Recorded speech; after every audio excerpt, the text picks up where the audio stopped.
আমার age 29, unmarried, right ওভারিতে chocolate cyst আছে 7 x 5 সেন্টিমিটার্স। পিরিয়ডস প্রত্যেক মাসে হয়, কিন্তু 5-6 দিন আগে পরে হয়। কি করব প্লিজ বলবেন।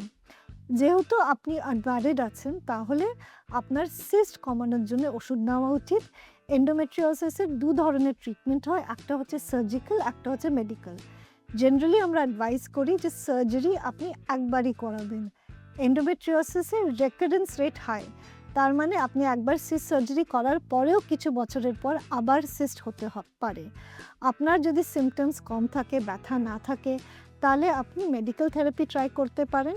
অনেক দেরি মেডিসিনসের সাথে সিস্টের সাইজ কমে যায়। এই মেডিসিনসে জেনারেলি আপনার মাসিক বন্ধ করে রাখা হয়, আর মাসিক বন্ধ করে রাখলে আপনার এন্ডোমেট্রিওসিসের যে ইমপ্লান্টসগুলো সেইগুলো শুকরে যায়, কমে যায়, আর সিস্টের সাইজ কমে যায়। আর তারপরে যখন আপনি ম্যারি করবেন, তখন আপনি এই ওষুধগুলো বন্ধ করে বাচ্চার জন্য ট্রাই করতে পারেন। এখনই সার্জারি এই জন্যই অ্যাডভাইস করা হবে না, যেটা আমি বললাম, সার্জারি রেকারেন্স রেটস হাই, আর সার্জারি করলে অনেক সময় দিনটা কমেও যেতে পারে।